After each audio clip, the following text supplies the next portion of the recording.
Sa sandali pong ito, ako po'y nagpapasalamat sapagkat kayong lahat, mga kapatid, ay naririto sa ating pong district fellowship. Bagamat wala tayo sa ating distrito, nasa district tayo ni Pastor Sarmiento, ay talagang naipahayag natin ang atin pong pakinggan pagsama-sama sa umagang ito. Kayo po ba'y masaya? Yes! Okay po. Kahit yung iba ay inaantok na.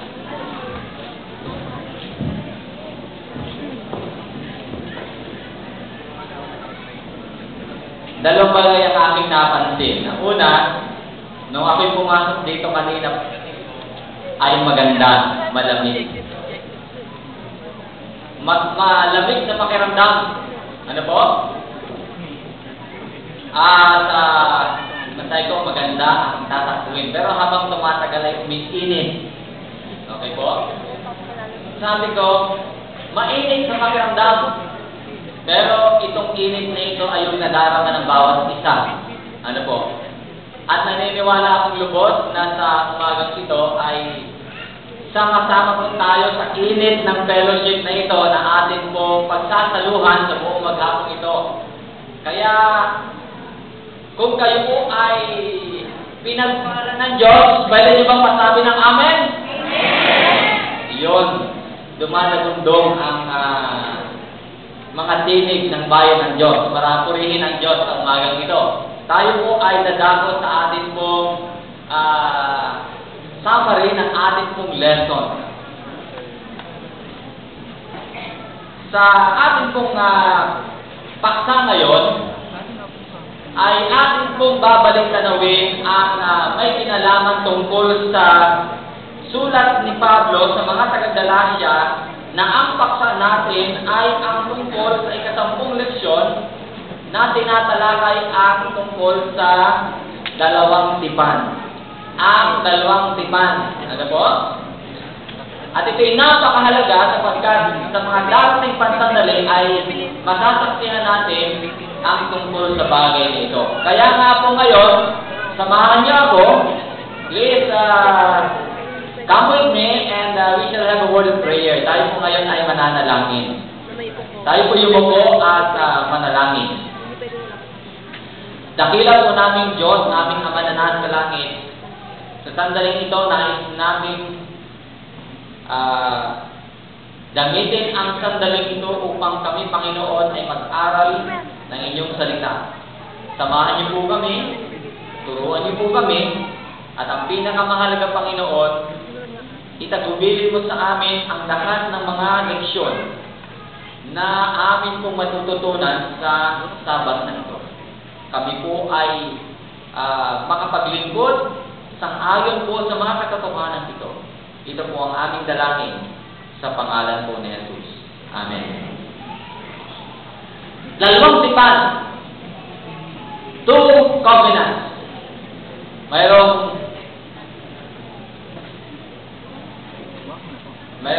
dalawang nagdidiskusyon tungkol sa tipan. Ay mayroong pangatlong tao na sumali sa diskusyon na hindi naiintindihan kung ano ang pinag-uusapan. At nung siya'y tanungin, ano nga ba yung dalawang tipan sa Biblia? Sapagkat ang pinag-uusapan ay ang tipan. Ano po? Ano yung dalawang tipan? Ano po yun? Yung lumang tipan at bagong tipan. Ay nung itanong, ay ano ba yung lumang tipan? Brother Fred, sumagot na yung isa, sabi ng isa, yung lumang tipan ay yung mula sa Genesis hanggang Malakias. Tama? Tama!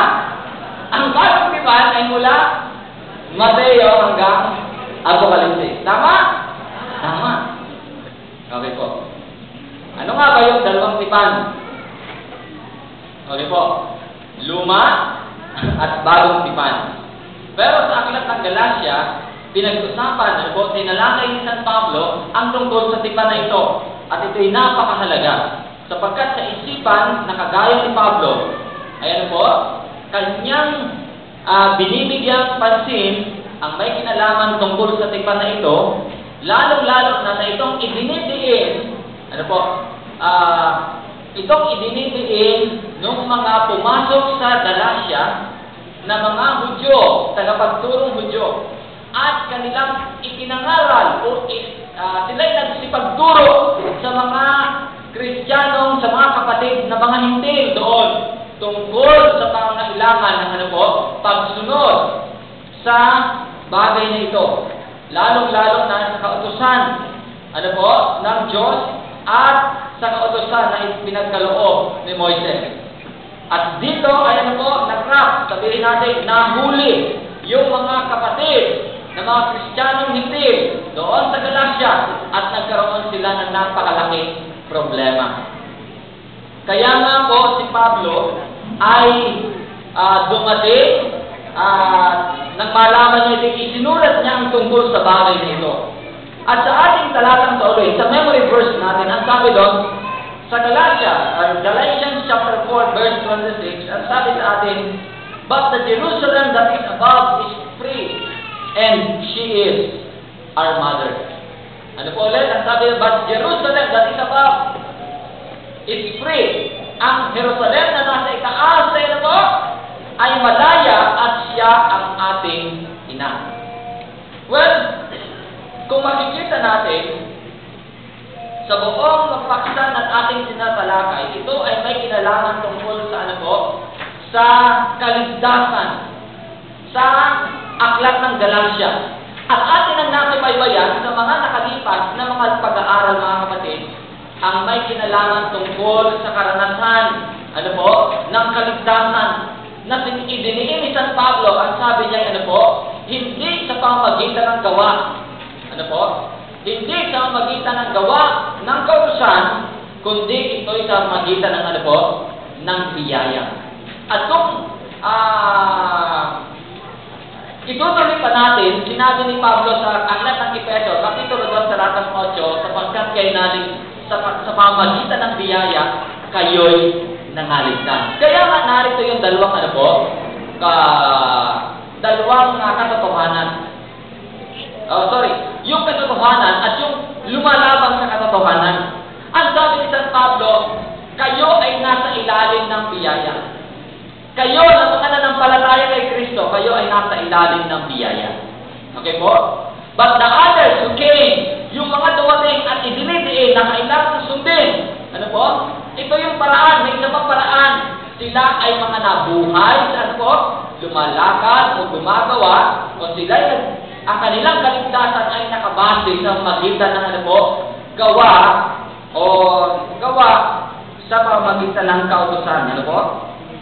Kaya sila sinasabi ni San Pablo na nasa ilalim ng kautusan. Kaya nga, ipinakita niya ngayon sa aklat ng Galacia ang isang, sabihin natin a sort of parable.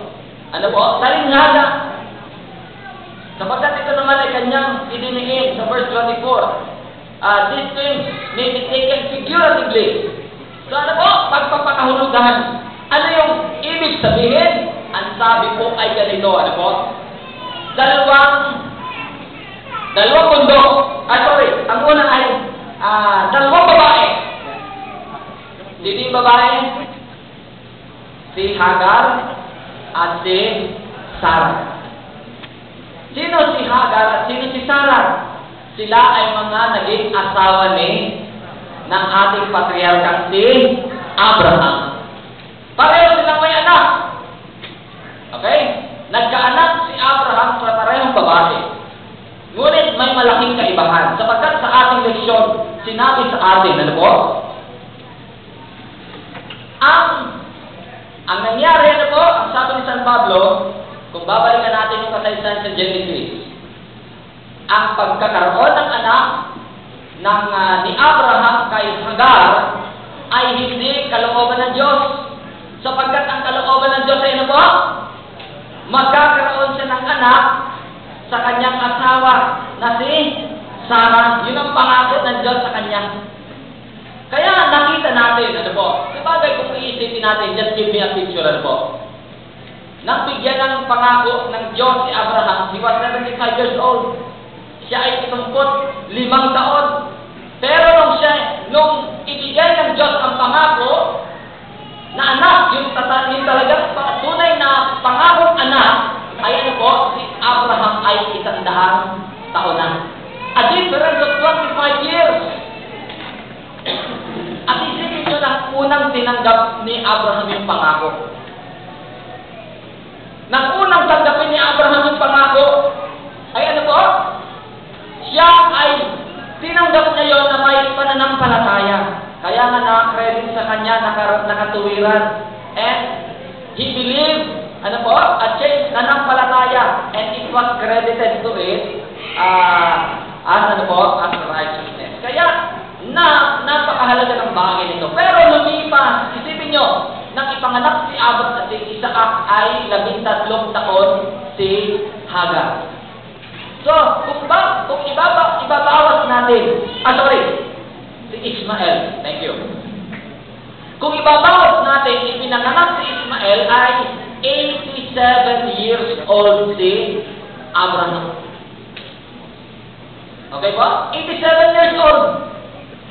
From 75 years old hanggang 86 years old. Isipin nyo, si Abraham ay naghihintay ng pangako. Pero tumating sa punto, siguro, ano po, at makikita natin, si Sarah ay kumakamot na rin. Abraham, sabihin lang natin, a sort of dialogue, just for us to listen, ano po. Abraham, matanda na ako. Nung ibinigay yung pangako, pwede pa akong manganak marahil. Pero palipas na. Siguro may paraan ng Diyos. Halika, nakita mo yan, mayroon akong katulong dyan. Ano? Ibibigay ko siya na iyong sibingan mo siya.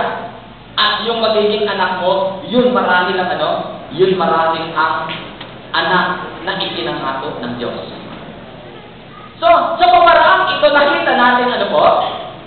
Merong bagay tayong nakita. At sa ating leksyon ay itinuturo ano po? Ang paraan na ipinakita ang anak ni si Ismael ay yun ang paraan. Yun ang ano po? Kaligtasan na ating pong pinagsisikapan sa pamamagitan ng ating sariling ano po? Gawa o kakayahan. Gusto natin tulungan ng Diyos. Gusto natin sabihin, Panginoon, kaya magagawa ko ito. Pero sabi ng Diyos, hindi. It is my promise to you. Yun ang ibig sabihin, ano po? Yun ang tipan. Yun ang kanyang tipan. Ito ang aking pangako sa iyo. Wala kang gagawin. You will receive it. Ako ang nangako. Ako ang gagawa. Ikaw ay ano po? Tatanggap lang. Yun ang tipan na ibinigay na tipan ng Diyos. Sabi sa ating Sunday lesson, mula pa ng pasimula kay Adan hanggang sa ano po? Sa pangkasalukuyan. Hanggang sa walang hanggan. Tipan na ibinigay niya kay Adan, nangako ang Diyos. Tipan na ibinigay niya kay ano po? Kay Noah, nangako ang Diyos. Tipan na ibinigay niya kay Abraham, nangako din ang Diyos. At yun ay ano po? Kanyang ibinigay. Kaya nga dahil dito, naging batayan ito ng ano po? Ito naging halimbawa ng figures ng ano po? Ng kaligtasan. Kaya dito idiniin ni Abraham, ni Pablo. Ano po? Si Abraham ay nagkaroon ng anak kay Hagar. Samantalang nagkaroon din siya ng anak kay ano po? Kay Sarah. Ngunit yung kay Sarah, yun ay free. Ano po? Yun ang pangako ibinigay ng Diyos. Samantalang yung ano po? Yung kay Hagar ay hindi. Sarah is a free woman, Hagar is a slave woman. Kaya na nangyayari. Ang sabi ni Pablo, lahat na nakikita natin, yung karanasan natin ngayon, para tayong nagiging ano po, alipin sa ating ano po, pagsunod, sa ating pagsisikap sa ating kaligtasan. Kaya nga nakita natin na napakahalaga ano po ng bagay nito. Tandaan natin, ang batayan ng tipan ay hindi yung ating pagtugon, kundi yung pangako ng Diyos. Kung ano yung sinabi ng Diyos, yun ang batayan ng tipan. Sinabi ng Diyos, ginawa niya. Sinalita ng Diyos, ano po? Gagawin niya. At ito'y napakahalaga sa ano po? Sa ating pagkaunawa. Kaya nga ngayon, doon sa mga taga-Galacia, idinidiin niya, kayo, by the way, part na naunawaan natin nung isinilang si Abraham, isinilang si Isaac, yun din ang panahon na ibinigay ng Diyos ang utos na ano po, ng pagtutuli. Hindi nang ipinanganak si Ismael, no. When Isaac was born, lahat ng nasa ano po, ng nasa angkan, lahat ng nasa pamilya ni Abraham, mula sa kanyang anak, mula kay Abraham mismo, hanggang sa kanyang anak, hanggang sa kanyang mga nasasakupan, lahat po'y napailalim sa tinatawag na ano po, circumcision o pagtutuli. Yun ang stereo, kumbaga. Palatandaan na ang pangako ay ano po, ibinigay na. Kaya nga, dito nakita natin, sa Galacia, ganun din, nang dumating yung tinatawag ng mga Hudyo, na nangangaral, kanilang ipinapangaral na ano po, actually sa verse 5, the next lesson natin, ay idinidiin. What is that ano po? Teaching, isa sa inituturo na dapat gawin. Ang sabi doon, be circumcised. Kayo ay patuloy. Ano po? Sapagkat ito, kung gusto nyo maging anak ni Abraham, ganito ang karanasan, ganito ang dapat na maging kalagayan. Pero ang sabi ni Pablo ngayon, sandali, nais kong ipakita sa inyo, hindi ganito sapagkat kung kayo magiging ganito, ikaw bang para sumunod sa buong ano po? Kautusan. Pero hindi ganon. Ito ay pangako ng Diyos. Bago pa dumating yung pagtutuli, meron ng ano po? Meron ng pangako ng Diyos at ginawa ito ng Diyos. Kaya ito yung kanyang naging pangipagtipan kay ano po? Kay Abraham. At ganon din sa mga sumasampalataya sa salita ng Panginoon. Ano po? At kay Jesus bilang patungkol sa kanilang kaligtasan. Kaya nga, ano po? Kaya nga sabi ni sa ating lesson, it is a figures of ito yung figures ng pakikipagtipan ng Diyos sa atin. Ang sabi sa verse 24, one covenant is from Mount Sinai and their children who are to be slaves. Para maging ano po? Alipin. This is Hagar. Ito si Hagar. Verse 25, now Hagar stands for Mount Sinai in Arabia and corresponds to the present city of Jerusalem. Na ano po? Because she is in slavery with her children. Siya nasa ilalim pa ng ano po, ng pagkaalipin sa kanyang mga anak. Well, yung mga Judaizers, sila ay nagtataas sila. We are the Jews. Kami ay dinhi ni Abraham. Kami ay galing sa aming ninonong si Abraham. Kung gusto nyo ng kaligtasan, be like us. Magaganon ang idea, ano po? Be one of us. Pero hindi iyon ang ano po? Hindi iyon ang ipinapahayag ng Ebanghelyo. Ito'y ipangaral sa mga taga-Galacia ni San Pablo. Sapagkat ang ipinangaral ni Pablo ay ano po? Kaligtasan sa kay Kristo sa pamamagitan ng ano po? Ng pananampalataya. At ito'y tinanggap na nila. Kaya nga, sa karanasan ito, sinabi ni Pablo, kayo, bakit kayo naging foolish? Foolish Galatians. Bakit kayo nagpakamangmang? Nagsimula kayo sa ano po? Sa pananampalataya o sa Espiritu, magtatapos kayo sa ano po? Sa pagsunod o sa pagsisikap. Manatili kayo tungkol sa bagay nito. Kaya nga, ito'y napakahalaga. Ano ang sinasabi sa atin tungkol sa tipan na nangyari doon sa Sinai? Ang sabi sa lesson natin. Sabi ng author sa ating lesson, the covenant of Sinai, ang tipan ng Diyos sa Sinai, sa bundok ng Sinai, ay sinadya para ituro ang pagiging makasalanan ng katauhan at ang gamot ng masaganang biyaya ng Diyos na kinakatawanan ng serbisyo ng sanktuaryo. Ang problema sa tipan sa Sinai ay hindi sa Diyos, kundi sa epektibong pangako ng ano po? Ng tao. And that's the problem. Nais ko lang pong mag-post sa Greek word. May dalawang salita na tinutukoy patungkol sa tipan. Ano po?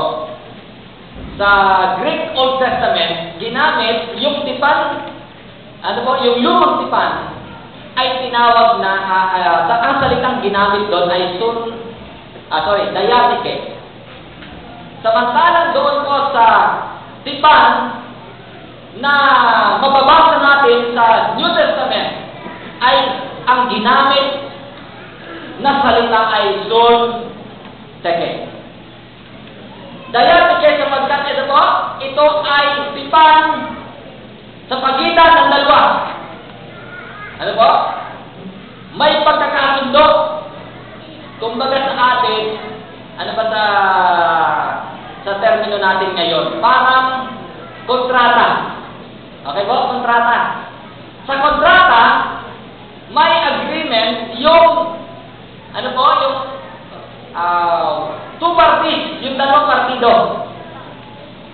Pero sa ano ba yung isa na po? Yung sabihin natin na will. Alam niyo ba yung last will and testament? Ano po? Sa last will and testament, ang mayroon lamang, ang nag-a-agree lamang ay walang iba kundi yung ano po, yung nagbigay, yung nagsagawa nung ano po, nung tipan. Yung patutunguhan lahat ng recipients. Ano po? Recipients lang yon. Ang problema, ganito rin, ano po, sa pagkakasundo, nagsalita ang Diyos, ito ang aking gagawin sa inyo. Sumagot yung bayan ng Diyos, yun sa Sinai. Yung tipan ng Sinai. At ano yung tipan? Ang sabi ng Diyos, sabi ng mga tao, lahat ng iyong sinabi, gagawin ng Diyos, gagawin namin. Sino ang nangako? Doon sa tipan sa Sinai. Ano po? Nangako ang Diyos. Pero ang tao ay nangako din. Pero sa kaligtasan, sabihin natin na sa bagong tipan, yung pinakipagtipan ng Diyos sa atin, mula pa, yung tinatawag na walang hanggang tipan, mula pa kay Adan, hanggang sa kaligtasan, yung tipan ng Diyos sa atin na nahayag doon sa krus. Mga kapatid ko, nakipagtipan ng Diyos sa atin na hindi niya, ano po, siya lamang ang nagsalita at siya rin ang ano po, ang gumawa. Doon sa tipan sa Sinai, ang Diyos ang nagsalita, ang tao ang ano po, ang gumawa. Dito nakikita natin yung kaibahan. Sapagkat ang sabi doon, ang tipan sa Sinai ay sinadya para ituro sa atin ang pagiging makasalanan ng tao at ano po, ang biyaya ng Diyos. Dahil ngayon, naayon sa atin na sa tipan na ito, ano po, ang may problema ay ang taong nangako. Yung nagsabi ng ano po, na susundin namin. Kaya nga ngayon, ang sabi ni San Pablo ganito, ano po, mayroong nakatanging tipan. Sa Hebreo may binabanggit din na tipan at ito ay pinapahayag sa atin. Ngunit ito rin ang Diyos ang nakikipagtipan. Anong sabi niya? This is my covenant with you. Ito ang aking pakikipagtipan sa iyo. Ano po? Sa Kapitulo 8 at sa Kapitulo 10, sinabi ni San Pablo sa Hebreo, ano po? Aking isusulat ang kautusan sa iyong ano po? Sa iyong puso at aking ilalagay sa iyong mga pag-iisip. At ito'y napakahalaga. Napakahalaga mga kapatid. Kaya, ang sabi niya, para sa atin, para sa mga naligtas, para sa mga tinanggap ni Jesus, at ang kanilang paraan ng kaligtasan ay sa pagitan ng ano po, ng pananampalataya kay Jesus. Ang sabi niya, ang bagong tipan, ang nangingibabaw, ito ay kumakatawan sa Jerusalem sa itaas. Kaya nga, ating tingnan. Hindi yung present, yung Sinai, which corresponds to the present Jerusalem. No, it is under slavery. It is under bondage. Kahit hanggang doon sa panahon na nagsasalat sa San Pablo, ang isang Jerusalem ay nasa ilalim pa ng ng pagkaalipin. But now, ang sabi niya, mayroong isang tipan na malaya, mayroong isang lugar na malaya. Alin po yun? Hindi yung Jerusalem sa pangkasalukuyan, sang-ayon sa panahon ni San Pablo, kundi ang sabi niya, yung Jerusalem na nasa itaas. Kaya nga, kung ang sino man ay napapayayin, kung nasaan man tayo, naroon ang ating pagkaunawa tungkol sa bagay nito. Sa pagkatapos, ang sabi niya, ito yung paraan. The only way, ang tanging daan, ang tanging lang bagay na dapat nating makanuwanan yung ginawa ng Diyos. Kung ang Diyos ay nakipagtipan kay Abraham, at yun ang totoong tipan, dapat tayong mabuhay doon sa pakikipagtipan na yun, na ginawa ng Diyos kay Abraham sa kanyang asawa na through Sarah. Yung pangako ng natupad doon sa sa malayang babae. Sapagkat ang ito'y gawin ng Diyos kay Abraham. Ang sabi doon, Abraham believed God, right on His very word. Pero yung mga nakipagtipan sa kanya doon sa bundok ng Sinai, they said, yes, we will do it. Pero hindi nila nagawa. At doon nila nakita na ang kanilang problema ay hindi ang kanilang pagsabi ng oo, kundi ang kakayahan nilang sumunod. Kaya nga po, na buksan sa atin ngayon, ang bagay na ipinapahayag sa atin. Ang paraang, ang paraan ito ng sariling katuwiran ay tumutukoy sa lumang tipan. Ngunit ang bagong tipan ay ang walang hanggang tipan ng biyaya na una nang itinatag ng Diyos kay Abraham pagkatapos ng kasalanan at kay Adan pagkatapos ng kasalanan at ito'y inulit kay Abraham at sa wakas ito'y natupad kay Kristo. At lahat ng mga tao na sumasampalataya kay Kristo, na tinanggap si Kristo, sa kanilang buhay bilang kanilang Panginoon at tagapagligtas, sila ay nabubuhay sa ilalim ng tinatawag na tipan. Bagong tipan. Kaya ako ay nagpapasalamat yung Biblia na ating sa dalawa. Lumang tipan, bagong tipan. Yung kasaysayan ng lumang tipan na nagtuturo sana kay Kristo. At yung bagong tipan na nagpapahayag tungkol sa kasaysayan ni Kristo at ang kanyang ginagawa para sa inyo at para sa akin. Sa lumang tipan, problema natin sapagkat hindi natin kayang sundin yung gustong ipasunod ng Diyos sa atin. Ngunit sa bagong tipan, ang Diyos ang sumunod at ito'y ating siyang nangako, siyang gumawa at ito'y ating tinanggap sa pamamagitan ng pananampalataya kay Kristo. Walang pagtutuloy, walang di pagtutuloy sapagkat lahat kay Kristo ay iisa, pantay-pantay. Kaya nga po, sa umagang ito, binuksan sa atin si San Pablo. Pag, ang tipan, maaari tayo mabuhay sa dalawang tipan ito. Alin man sa dalawang tipan na ito, our life may be living under the old covenant. We can choose to live. To live in the old covenant, under the old covenant. But we can choose na mabuhay din sa ilalim ng bagong tipan. At kung tayo mabuhay sa bagong tipan, makikita natin that the power of God, ang kapangyarihan ng Diyos ay naahayag sa ating buhay at kanyang ginagawang makatotohanan at makabuluhan ang sakripisyo ng Panginoon para sa inyo at para sa akin. Akin kong tatapusin ang ang aking pong bahagi sa sandaling ito at aking pong bubuksan sa panahon ng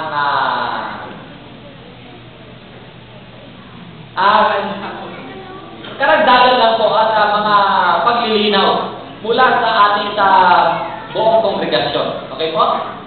Kung kayo ba mayroong mga tanong at mga karagdagan, maaari niyo pong ibahagi at ating pong pag-usapan. Ating pong tatalakayin mga 10 minuto. 10 minutes. Mayroon pa ba panahon? O 5 minutes. Okay. 5 minuto. Okay po? Sige po, Atty. Agno. Ate Minnie.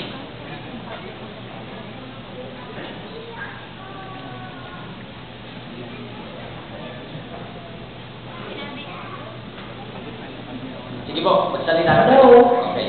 Sinabi po ni Pastor kanina, yung Old Covenant is parang bilateral. Kung sana yun, bilateral. Kasi nagsalita ang Panginoon, sumagot ang tao. Opo.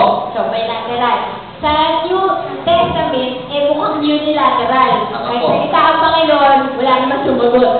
Pero, siya nagsalita, siya rin ang gumawa. Sa unahin na po, nagsalita ang Diyos, sumagot ang tao, gagawin namin. Pero sa bagong tipan, nagsalita ang Diyos, pero siya rin ang ang gumawa. So siguro ang sagot ng tao sa New Testament, sa Amen. New Covenant is, kung manampalataya ka, di parang sumagot ka. Yung pananampalataya mo ang sagot. No.